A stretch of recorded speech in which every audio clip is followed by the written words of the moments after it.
the cat is out of the bag. China is behind all these US campus protests. And I'm going to show you by way of a slide deck how this connection has been established. We all know that there is an institute out of Rutgers University, NCRI, Network Contagion Research Institute.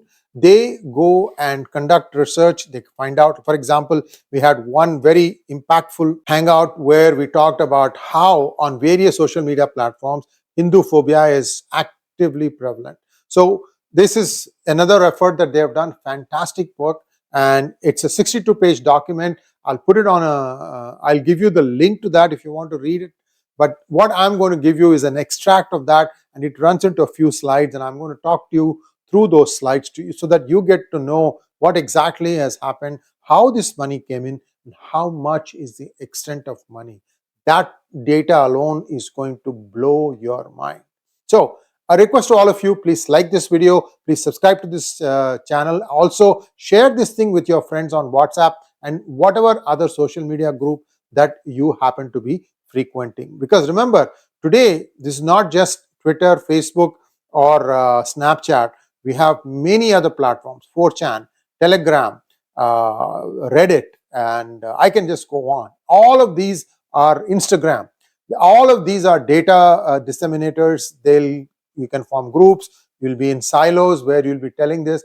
My intention of putting this video is to make you aware of what has been done over a carefully distributed network on many of these platforms.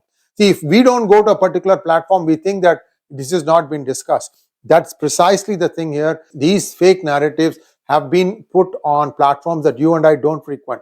Instagram, 4chan, Telegram, all these things we don't go. The younger generation does because they want to be different from their parents. That's okay. We were the same way when we were young too. So let's cut them some slack on that. So let's take a quick look at this slide deck and you'll understand how this connection has been established. It all comes back to the same guy, Neville Roy Singham.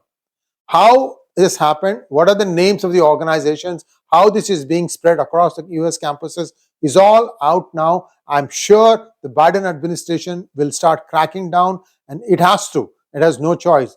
If Biden has to have a hope of becoming or even having a chance of becoming president in 2024 in November, he has to clean up this. Very, very important. Here we go. Contagious disruption, Neville Roy Singham and Xi Jinping. Radical ideologies and CCP influence threaten US infrastructure and campuses. The Network Contagion Research Institute. See, there is a hint here. What was US infrastructure? What got destroyed? Remember that barge? Nobody still has figured out how the barge lost power and how it gravitated towards the bridge in Baltimore. Remember that one? That's what it is. Threaten US infrastructure. And we had talked about how China had shown that it can actually turn power off or disable or even control barges. This has been an experiment that was done to show that on the Hudson River near New York.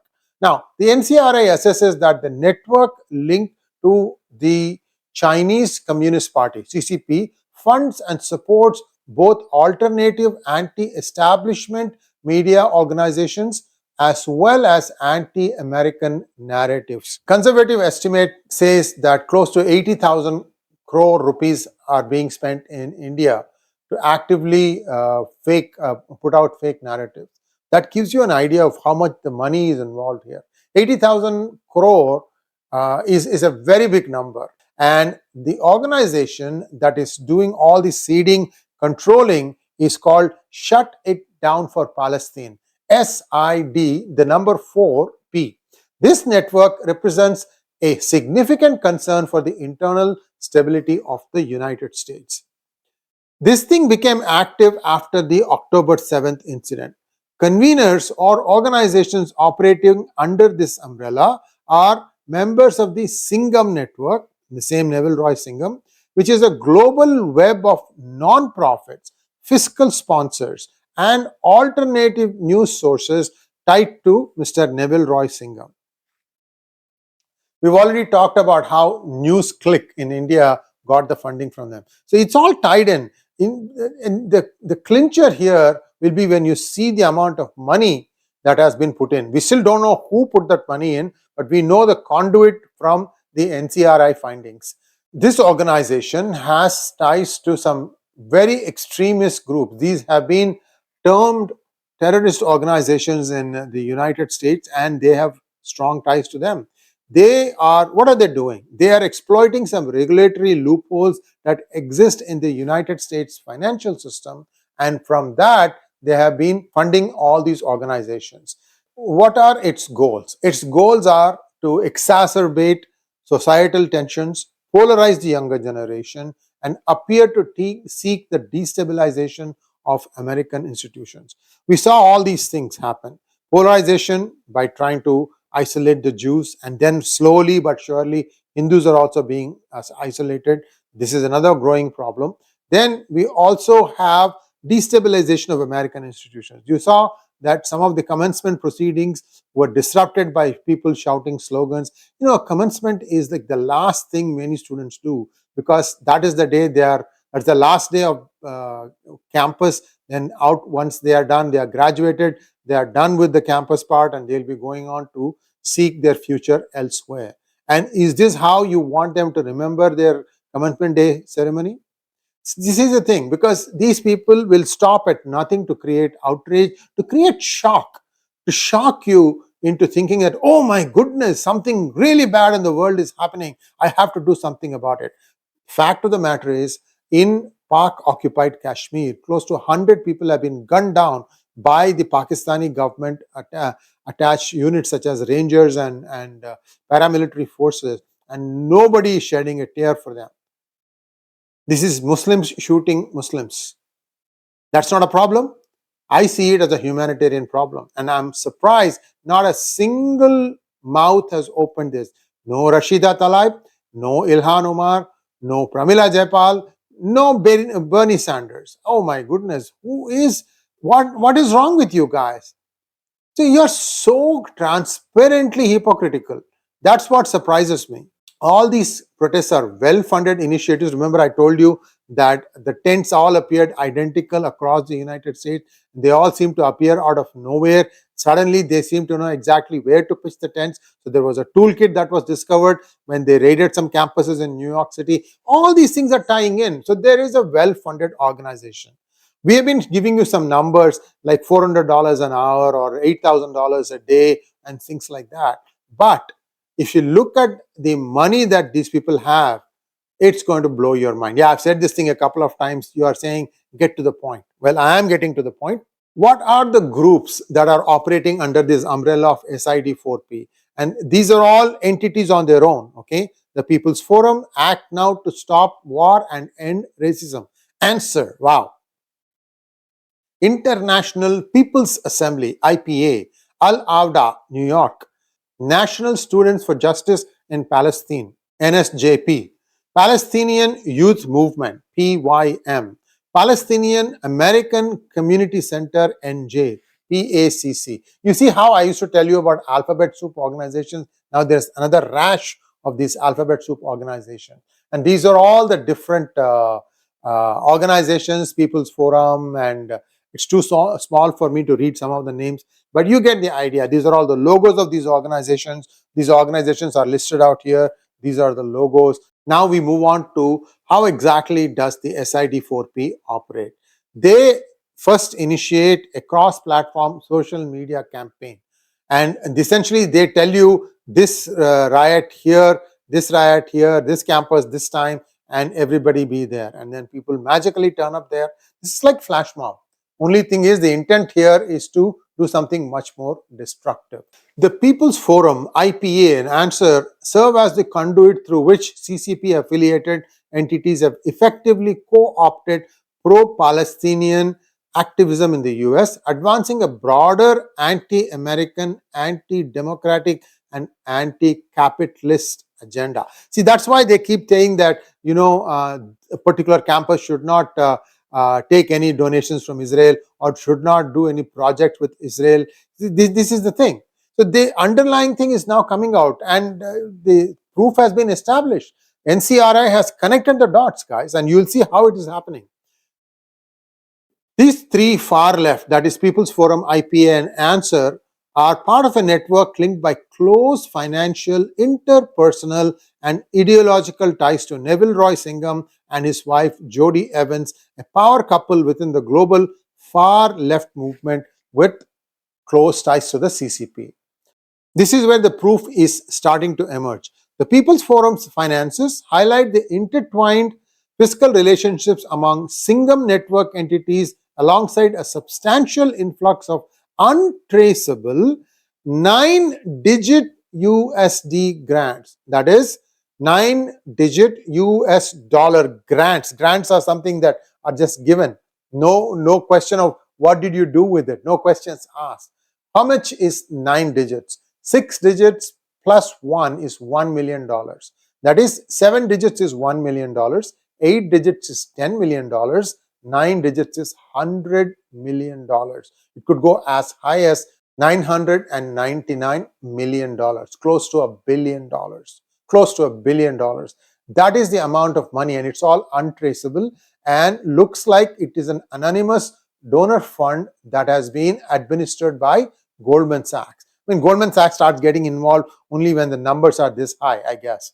Records indicate a $64,500 grant from Justice and Education Fund to the People's Forum in 2020. The United Community Fund, UCF, received an $8.33 million grant from the JEF. It allocated over $3 million in grants to the People's Forum and $700,000 to the Tricontinental Institute. The Answer Coalition operates under the fiscal sponsorship of the Progress Unity Fund, PUF, rather than being an IRS registered organization. The PUF also functions as a fiscal sponsor for an organization known as Pivot to Peace, which has ties to the CCP and operates within the US. Now, here is the big clincher. Breakthrough Media, it's called BT Media, and I'm going to give you some more data about this. It's known for promoting pro-CCP geopolitical interests, shares numerous fiscal and organizational connections with the other core organizations of the Singham network.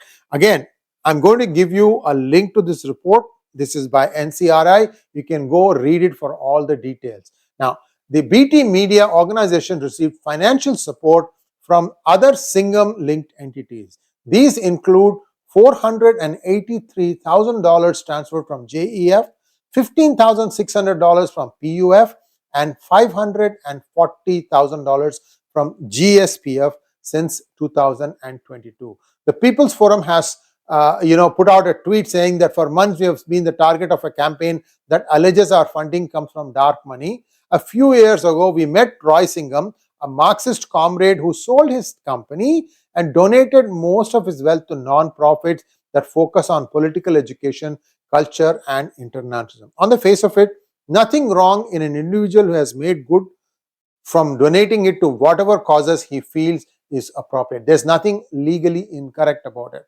There must be something beyond this. So that part is still described in the book, in the report. You are welcome to read it to draw your own conclusions. NCRI did one thing beyond all this.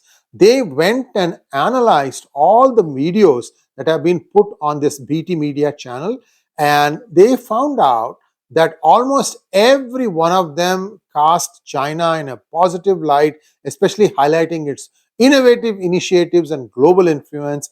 The narrative shift to anti-Israel coverage was accompanied by an inexplicably explosive growth in its following across SM, social media. How do you guarantee explosive growth? Well, you turn bots on.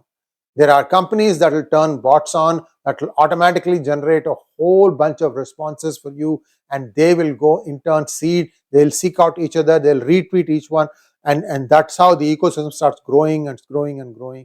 God knows how big it grew. BT Media published a video interview with Al Mayadeen correspondent Ali Mortada on Lebanese resistance to Israeli aggression, conveying Hezbollah in a positive light. So it's not enough that they paint Israelis in poor light, they also wanted to show Hezbollah in a very positive light. Two key conveners of the SID4P movement, Al-Awda and NSJP, exhibit historic ongoing connections to designated terrorist organizations such as the Hamas and the PFLP. Several other individuals previously investigated for ties to Hamas, such as Saleh Sarsour and Osama Abu Irshad, currently serve alongside Bazian on American Muslims for Palestine's National Board. Conclusion: SID4P, with connections and backing from foreign entities and its affiliations with terrorist-linked organizations, effectively exploited the United States non-profit system and institutions that are afforded democratic protections to propagate anti-democratic ideologies and disrupt societal norms. As the US approaches a presidential election, the potential for these movements to catalyze further unrest is not only likely but could even escalate into a scenario where electoral processes are disrupted by widespread riots and protests. So this is what the plan appears to be, and so far they have been able to execute fairly flawlessly. Only now the United States and also the world is waking up to the machinations. What is now very clear is that the regularity, the effectiveness tells clearly that there was a plan all along to do this thing. How far back in time it went, we don't know. We still don't know who is funding all these thousands of people marching from Central America, from South America into the United States. It's a lot of time and money, dangerous route, and somehow everybody seems to be well rested. They all look fit. They have not walked all the way. Clearly there were some bus points also. Who is doing all this? Who is running free kitchens in countries like Guatemala or Honduras or in Mexico? How are they getting fed? All these questions, no answers. I'm sure the Biden administration is really seized of this matter.